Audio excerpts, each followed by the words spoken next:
আসসালামু আলাইকুম ভিউয়ার্স, আমি প্রকৌশলী Mohammad Mizanur Rahman, structural design engineer, building. আজকের ভিডিওতে আপনাদের সামনে রড কোন কোন গ্রেডের আছে, কত প্রকার, এবং রডের গায়ে যে লেখাগুলি থাকে সেগুলির মানে কি, এবং 1 ফিট রড বা 1 মিটার রড সমান কত কেজি, এইসব বিষয়গুলি নিয়ে বিস্তারিত আলোচনা করব। আসলে আমরা প্রথমেই জেনে নিই যে রডের গ্রেড কি। তো রডের গ্রেডের জন্য আপনারা যখন দেখবেন বা দোকান থেকে যে রডগুলো কিনবেন, রডের গায়ে খোদাই করে লেখা থাকে বিভিন্ন কোম্পানির নাম। এটা বিএসআর এর হতে পারে, এটা কেএসআর এর হতে পারে, একেএস, রহিম স্টিল, বিভিন্ন ধরনের স্টিল বা রড আছে আমাদের দেশে। কিন্তু মূল যে বিষয়টি থাকে দেখবেন রডের গায়ে, যদি কেএসআরএম এরই হয় তাহলে দেখবেন কেএসআরএম B500 CWR10 এইরকম লেখা একটা থাকে। ঠিক আছে, এইখানে প্রথমে যে নামটা যে কেএসআরএম বা বিএসআরএম বা একেএস, রহিম স্টিল, অনেক কিছু হতে পারে, এটা হচ্ছে কোম্পানির নাম। এই প্রথমের যে নামটা এটা হচ্ছে কোম্পানির নাম। তো এই ধরনের লেখাগুলি আবার কয়েক রকম আছে, আমি একটু বলে নিই তারপরে ব্যাখ্যা করছি। যেমন এটা B400 AWR হতে পারে, B400 BWR হতে পারে, B400 CWR হতে পারে, B400 DWR হতে পারে, B420 DWR, B500 DWR এরকম হতে পারে। আবার অনেক সময় দেখবেন TNT 500W এমনও লেখা থাকে। তো প্রথমে যে লেখাটা থাকে যে বি, এই বি মানে কি? এই বি মানে হচ্ছে, আমি এখানে লিখে রেখেছি, স্টিল ফর রেনফোর্সমেন্ট, অর্থাৎ এই স্টিলটা কংক্রিটের সঙ্গে ব্যবহার করার জন্যই বানানো হয়েছে। তো স্টিল কিন্তু অনেক রকম হতে পারে, যেমন স্কোয়ার বার বা এগুলা যেটি আমরা গ্রিল বানাই বা অন্যান্য কাজে ব্যবহার করি, অ্যাঙ্গেল হতে পারে। কিন্তু স্পেশালি যখন বি লেখা থাকবে সামনে, এই রডটি কংক্রিটের সঙ্গে রিইনফোর্স করবে, অর্থাৎ শক্তি বৃদ্ধি করবে, এই জন্য এই রডটি বানানো। তো বি মানে হচ্ছে এই রডটা রেইনফোর্সমেন্টের জন্য তৈরি, অর্থাৎ বিল্ডিং এর কাজে বা অন্যান্য কনস্ট্রাকশন কাজে এটা ব্যবহার করা যাবে। তারপরে যে বিষয়টা আসছে, এই যে 500 বা 400 এগুলো আছে বা 420, এইটা হচ্ছে ইল্ড স্ট্রেংথ অফ স্টিল, অর্থাৎ এটা এমপিএ তে, এমপিএ মানে মেগাপ্যাসকেল। ইল্ড স্ট্রেংথ হচ্ছে যখন একটি রডকে টেস্ট করবেন, এটাকে যখন টান দেওয়া হয়, এর উপর যখন প্রেসার দেওয়া হয়, সর্বোচ্চ পরিমাণ যে পরিমাণ টান দিলে রডটা ক্ষতিগ্রস্ত না হয়ে তার নিজের অবস্থানে থাকতে পারবে, সেটাকেই বলে ইল্ড স্ট্রেস, অর্থাৎ সর্বোচ্চ কত প্রেসার নিতে পারবে। তো এইখানে যেগুলা লেখা আছে তার মানে এই রডটা 500 MPa পর্যন্ত টানলে সে ঠিক থাকবে, কোন রকম পরিবর্তন ছাড়া। পরিবর্তন বলতে কি, রড যদি আমরা টানতে টানতে তাহলে কি হবে, ওই ডায়াটা আস্তে আস্তে চিকন হয়ে যাবে বা ছোট হয়ে যায়, সেগুলাই হচ্ছে পরিবর্তন। অর্থাৎ যে লোড দিয়ে টানা পর্যন্ত, মানে যে প্রেসার দিয়ে টানার পরেও রডটার পরিবর্তন হবে না, সেটাই হচ্ছে ইল্ড স্ট্রেংথ। ঠিক আছে, তো এইখানে আমরা 400 বা 500 হচ্ছে yield strength of steel in MPa. এটাকেই যদি আমরা পিএসআই বলি, যে আমরা গ্রেড বলি, যে গ্রেডটা কত, 1 এমপিএ সমান হচ্ছে 145 পিএসআই। তাহলে এই যে এমপিএ এর সঙ্গে 145 দিয়ে গুণ করলে যত হাজার হবে সেটাই হয়ে যাবে গ্রেড। যেমন এখানে বোঝাই 500W যেটা লেখা থাকে, 500 সাথে যদি 145 গুণ করি 72,500 পিএসআই। এটাকে যদি কেএসআই করি 1000 দিয়ে ভাগ দিলে 72.5, অর্থাৎ এই রডের গ্রেড হচ্ছে 72.5, যেটা 500 লেখা থেকে। যদি 400 হয় তো 400 গুণন 145, 58,000, কেএসআই করলে 58। আর 420 যদি হয়, 420 ইন্টু 145, এটা 60,000, 60,900, অর্থাৎ কেএসআই করলে 60.9 কেএসআই।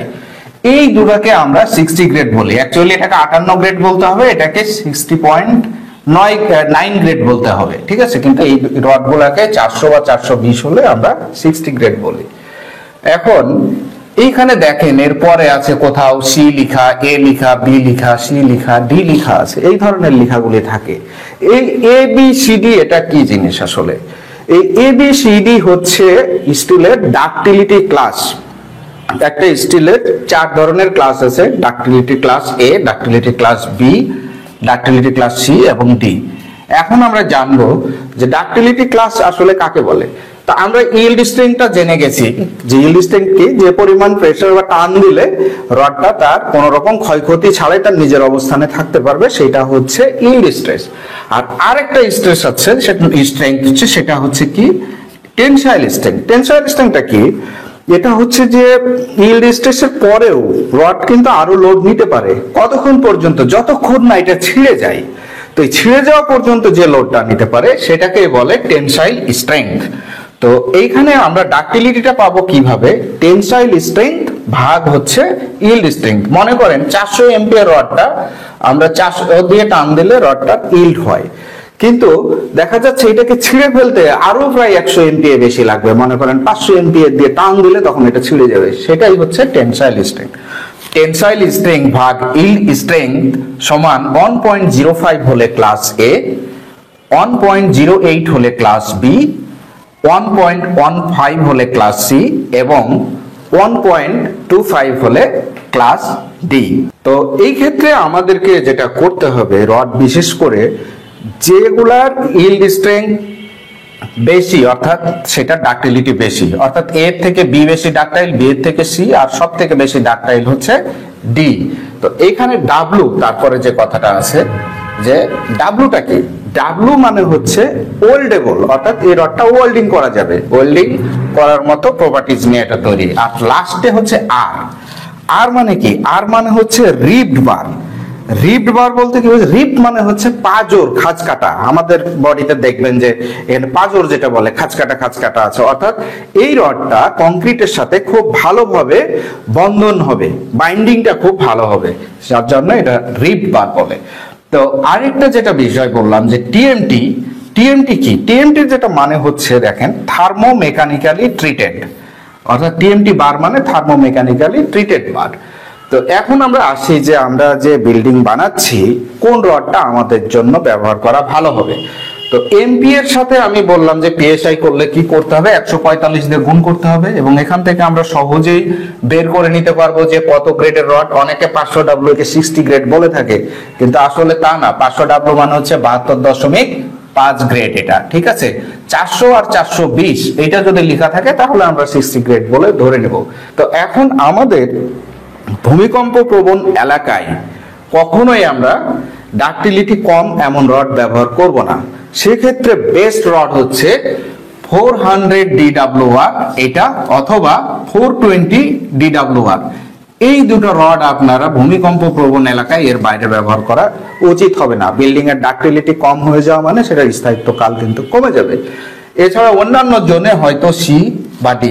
আমরা যে এ বি সি ডি দেখছি, অ্যাকচুয়ালি আমাদের বাসাবাড়ি নির্মাণ করতে সি এবং ডি এই দুটি বেশি ব্যবহার হয়। তবে যদি সচেতন বেশি হন এবং চান ভালো মানের কাজ হচ্ছে, সেক্ষেত্রে ডাক্টিলিটি ক্লাস ডি থাকাটাই উত্তম হবে, অর্থাৎ 400 বা 420 DWR এই রডটাই ব্যবহার করে। আমি এখানে কোনো কোম্পানির নাম বলবো না, আমি রডের প্রপার্টিজ বলবো, এটা যে কোনো কোম্পানির হতে পারে। টেস্টে এটা পাস করলে আপনারা ব্যবহার করতে পারবেন। সেক্ষেত্রে হচ্ছে 400 DWR বা 420 DWR। তো এই গ্রেডগুলো যদি বাড়ে, আরো বিভিন্ন ব্যাপার আছে, ল্যাপিং এর ব্যাপার আছে, এইসব বিষয়গুলোও কিন্তু গ্রেড বাড়ার সাথে সাথে কিন্তু ল্যাপ লেন্থ বেড়ে যায়। তো এই ক্ষেত্রে এইটাই ব্যবহার করা যুক্তিযুক্ত হবে। এখন আরেকটা প্রশ্ন যেটা পাই অনেকে করে থাকে, ফিট অথবা 1 মিটার রডের ওজন কত? তো এখন আমরা আসুন ফর্মুলাটা দেখে নিই। 1 মিটার রডের ওজনের ফর্মুলা হচ্ছে ডি স্কোয়ার ভাগ 162.2 কেজিতে। এটা হচ্ছে মিটারে, আর এই ডায়াটা হবে মিলিমিটারে, এটা হবে কেজি। এখানে ডি স্কোয়ার মানে রডের ডায়া, রডের ডায়া, অর্থাৎ এই যে রডের যে ডায়া গোল, এটাই হচ্ছে ডায়া এই পর্যন্ত। এটা 10 হতে পারে, 20 হতে পারে, 16 হতে পারে, 25 হতে পারে, এটা হলো 1 মিটার রডের ওজন। এখন আমাদের দেশে আমরা সব সময় ফিটের হিসাব করতে অভ্যস্ত, আমরা 1 ফুট রডের ওজন কত। তো এখানে 1 মিটার সমান কিন্তু হচ্ছে 3.28 ফিট। আপনি 1 মিটার বের করে 3.28 দিয়ে ভাগ করলে কিন্তু 1 ফিটার রডের ওজন পেয়ে যাবেন। তো এইটাকে আবার যদি সরাসরি আপনি ফিটে যান, ওয়েট অফ 1 ফিট রডের, 1 ফিট রডের ওজন কত, সে তখন ফর্মুলা ব্যবহার করবেন ডায়া স্কোয়ার ভাগ 532, এটা আসবে কেজিতে। তো আপনাদের বোঝার সুবিধার্থে আমি কিছু এখানে উদাহরণ দিয়ে দিয়েছি, সেটা দেখে নেন। যেমন 20 মিলি যদি রড হয়, 1 ফিটের ওজন হবে, এখানে এই যে ফর্মুলা, এটা 20 গুণন 20 মানে 20 মিলিমিটার রড, এটা ডাই স্কোয়ার তো আমরা দুইবার গুণ করছি, বা স্কোয়ার দিলে হতো, ভাগ 532, অর্থাৎ 0.75 কেজি। এটা হচ্ছে 20 মিলিমিটার রড, 1 ফিট রডের ওজন। এটা যদি 25 মিলিমিটার হয় তাহলে হবে ওই একই ফর্মুলা দেওয়া 1.17। 16 মিলিমিটার যদি হয় তাহলে হবে 0.48 কেজি।